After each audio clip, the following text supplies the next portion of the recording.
할렐루야. 아멘. 또 귀한 날을 우리에게 허락하신 하나님을 찬양합니다. 오늘도 말씀과 기도로 시작할 때 하나님께서 돌보시는 은혜로 승리하는 복된 날 되기를 축복합니다. 달력을 보니까 이제 사순절 시작이 2월 22일부터입니다. 2월 22일부터 사순절이 시작되고 고난주간 그리고 부활절이 언제냐면 4월 9일이 올해는 부활절입니다. 우리가 매일 새벽마다 함께 말씀을 나누는 그 말씀 읽기의 계획이 우리 매일 성경 묵상집을 따르고 있는데 매일 성경 읽기 그 내용을 보니까 오늘부터 해서 바로 4월 9일 부활절까지 우리가 마태복음 전체의 말씀을 묵상하도록 묵상 계획이 그렇게 잡혀져 있습니다. 오늘부터 해서 이번 부활절 때까지 우리가 물론 토요일과 주일에는 새벽 기도회가 따로 없지만 그때도 우리가 정한 매일 성경 교재와 함께 또 매일 성경은 꼭 아닐지라도 여러분 성경 정해진 본문 말씀을 가지고 이번 기회에 새벽마다 빠지지 않고 마태복음을 깊이 읽고 함께 묵상해 보겠다 하는 생각으로 함께 이 새벽에 참여하면 더 의미가 있을 것 같습니다. 이 마태복음 말씀 묵상 시간을 통하여 하나님께서 특별히 또 우리 각 사람을 만나주시고 또 만져주시는 귀한 은혜가 있기를 주님 이름으로 축복합니다. 마태복음은 신약이 들어있는 이 첫 번째 복음서로서 4복음서 중에도 특별히 구약과의 연관성을 매우 짙게 나타내고 있는 복음서가 바로 이 마태복음입니다. 그래서 마태복음을 읽다 보면 구약의 말씀 구절이 직접 인용되는 부분이 매우 많이 등장하죠. 마태복음이 그렇게 기록된 의도가 있겠죠. 그것은 마태복음이 이제 증언하게 될 나사렛 예수 그리스도께서 바로 구약에서 예언된 하나님 보내신다 약속하신 메시아 바로 그분이시라는 것을 연결지어 밝히고자 하는 목적이 바로 이 마태복음의 기록에는 있기 때문입니다. 그것이 우리에게 어떤 의미인지 또 우리의 신앙생활에 하나님 오늘 말씀을 통해 어떤 메시지를 주시는지 함께 오늘 좀 생각해 보려고 합니다.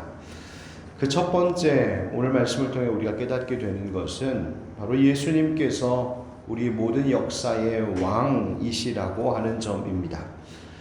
마태복음의 시작이 바로 다음과 같죠. 1절 말씀입니다. 아브라함과 다윗의 자손 예수 그리스도의 계보라. 아멘. 마태복음은 예수 그리스도의 계보, 족보로 시작되고 있죠.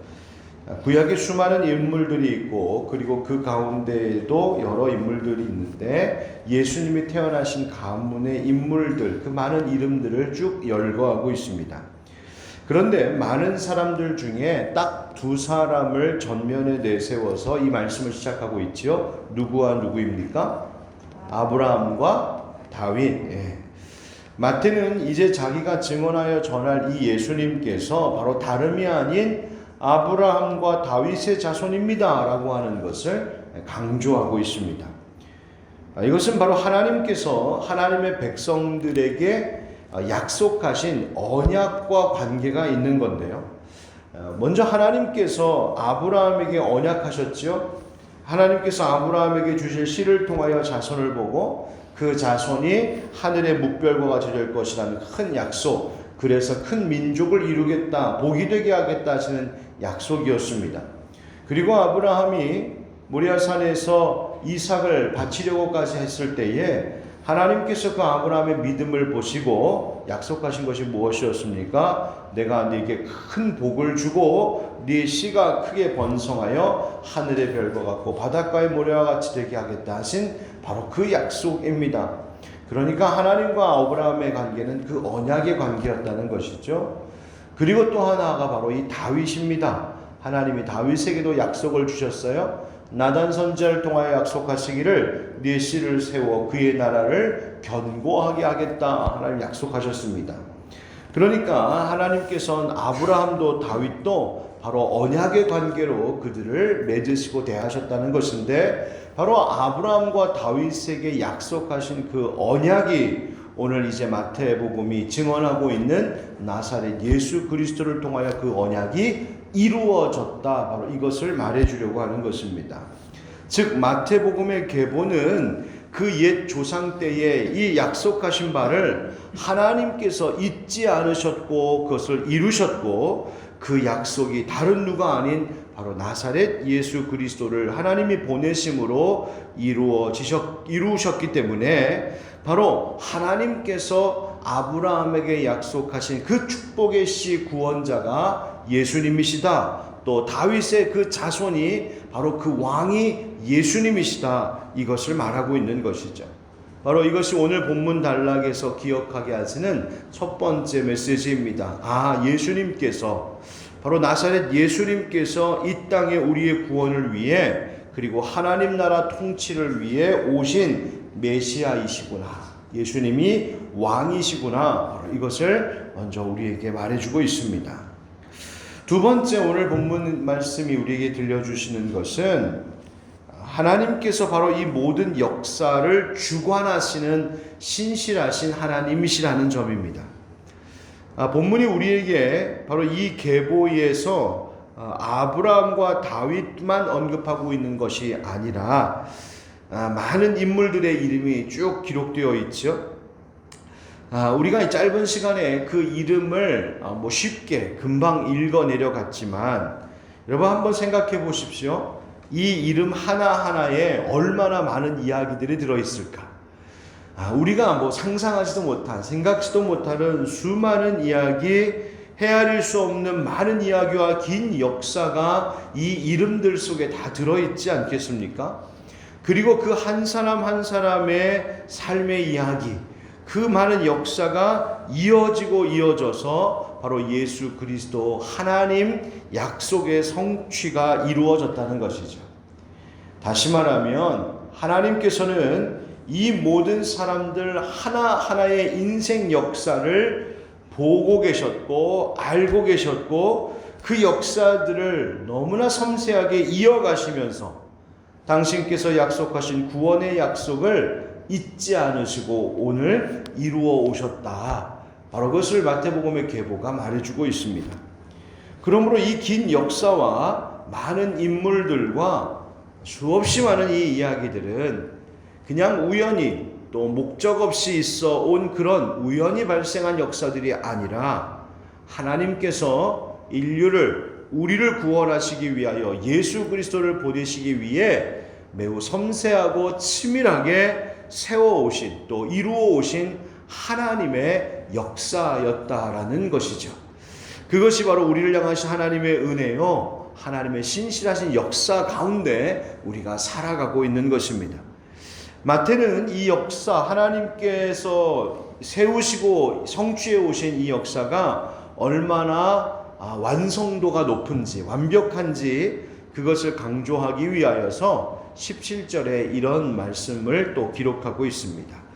17절에 보니까 그런즉 모든 대수가 아브라함부터 다윗까지 14대요, 다윗부터 바벨론으로 사로잡혀갈 때까지 14대요, 바벨론으로 사로잡혀간 후부터 그리스도까지 14대더라. 아멘. 즉 이 아브라함 때부터 예수님 때까지의 계보를 14대씩 끊어서 말해주고 있는 거죠. 의미가 있습니다. 14라고 하는 수가 바로 7 곱하기 2, 완전수의 2배를 의미하고 있어요. 그러니까 14, 14, 14, 이것을 통하여서 하나님께서 이 가문을 통하여, 이 계보를 통하여 이루어내신 역사가 얼마나 완전한 구원의 역사였는지를 상징적으로도 이 마태는 말해주려고 하는 것이죠. 즉 예수 그리스도를 보내셔서 우리를 구원하시는 하나님의 역사가 완전했다 하는 것입니다. 그리고 오늘 본문에서 이제 세 번째 우리가 얻게 되는 교훈은 뭐냐면, 하나님의 모든 역사는 그래서 은혜의 역사였다는 것을 말해주고 있어요. 아브라함의 이 자손들 보면 하나님께서 예수님을 통해 우리에게 베풀어 주시는 이 구원이라는 것이 비단 육신적인 혈통을 통하여 임하는 구원이 아니라는 것을 말해주고 있습니다. 하나님께서 아브라함과 다윗과 맺으신 그 관계는 믿음으로 의롭게 되는 언약의 관계, 약속을 주고 약속을 믿는 바로 그 관계였죠. 따라서 오늘 우리에게 임하는 하나님 축복의 은혜, 구원의 은혜도 그냥 혈통 때문에, 인간의 어떤 자격 때문이 아니라 예수 그리스도를 믿는 믿음으로 구원을 얻는 은혜다라는 것을 말하려는 것입니다. 이 구원이 유대인에게만 있는 것이 아니라 이방인에게도 있음을 말해주기 위하여 이 점을 강조하기 위해 오늘 계보에는 매우 독특하게도 5명의 여성들의 이름이 기록되어 있죠. 예수님의 어머니 마리아를 비롯하여서 그 앞에 다말, 라합, 룻, 그리고 우리아의 아내 바세바까지, 그렇게 총 5명의 여성의 이름이 기록되어 있습니다. 마리아를 제외한 나머지 4명의 여성들은 이방인들이었거나 일반적이지 않은 결혼 관계로 맺어진 그런 가정들이었죠. 그럼에도 불구하고 바로 그들의 태를 통하여 아브라함과 다윗의 자손이 계속 이어져 왔고, 이 이방 여인들을 통하여서도 예수님이 태어나게 되셨다라는 것을 이 계보가 말하고 있어요. 무슨 의미입니까? 하나님께서 예수 그리스도를 통하여 우리에게 베푸시는 구원이라고 하는 것이 우리의 출신, 우리의 성별, 우리의 혈통, 이런 것을 다 초월한다는 것입니다. 다시 말하면 예수 그리스도를 통하여 믿는 믿음만이 바로 우리를 구원하게 하는 이유가 된다 말하고 있는 것이죠. 바로 이것이 예수 그리스도의 계보를 통하여 우리에게 갖게 하시는 역사관입니다. 다시 정리하면 그 첫째는 예수님께서 모든 역사의 왕이십니다. 주인이십니다. 주인공이십니다. 이것을 고백하는 것이요. 두 번째는 하나님께서 이 모든 역사를 신실하게 다스리고 계십니다. 라고 하는 것이요. 세 번째는 하나님의 모든 역사는 누구에게나 열려있는 은혜의 역사입니다. 라고 하는 것을 말해주고 있어요. 자, 그렇다면 나라고 하는 인생의 역사 속에도 그 하나님은 여전히 동일하게 일하고 계심을 우리가 이제 고백할 수 있게 되는 것이죠. 똑같은 믿음의 고백을 할 수 있는 겁니다. 어떤 고백? 하나님이 모든 역사의 왕, 우리 예수님이 모든 역사의 왕이요 주인이라고 하셨죠. 주님, 내 인생 역사의 왕도 예수님이신 줄 믿습니다. 내 인생을 다스리시는 분도 예수님이신 줄 믿습니다. 바로 이 고백이 가능해지는 것이죠. 또 두 번째 역사관이 뭐라고요? 하나님께서 모든 인류 구원 역사를 신실하게 다스리신다. 잊지 않으시고 하나님께서 모든 역사를 신실하게 이어 다스려 오신다고 고백했죠. 그렇다면 내 인생에도 그렇게 고백할 수 있는 것이죠. 하나님, 그렇습니다. 하나님 모든 인류의 역사를 신실하게 하나님의 뜻을 이루시기 위하여 그 약속을 잊지 않고 행하신 것처럼 하나님께서 내 인생의 역사도 신실하게 다스려 주실 줄 믿습니다. 작년 한 해도 하나님이 나를 다스려 주셨다면 올 한 해도 하나님이 신실하게 다스리실 것이요. 그렇다면 내 인생 하나님 나 부르시는 그날까지 내 삶의 길이 나 혼자 좌충우돌하면서 가는 길이 아니라 하나님의 섬세하신 손길과 권능의 손으로 인도함을 받는 하나님의 다스림이 있는 인생 되는 줄 믿습니다. 바로 이것을 고백할 수 있는 것이죠. 또 한 가지, 세 번째 오늘 말씀을 통하여 얻는 역사관이 뭐라고요? 하나님께서 그 모든 역사를 은혜로 다스리신다는 것이죠. 모든 것에 은혜로 열려있다. 그렇다면 하나님께서 내 인생 역사도 은혜로 채워주실 줄 믿습니다. 우리가 열심히 성실히 수고하며 살아야겠으나 그 모든 것 위에서 우리를 다스리시는 하나님이 왕이심을 잊지 말고, 그분의 신실하신 손길만이 내 삶의 소망임을 잊지 말고, 또한 내 삶의 역사도 하나님께서 은혜로, 하나님의 자비로 채워주시는 역사가 될 줄 알고 그렇게 오늘 하루도 기쁨과 감사 속에 살아갈 수 있기를 주님의 이름으로 축원합니다.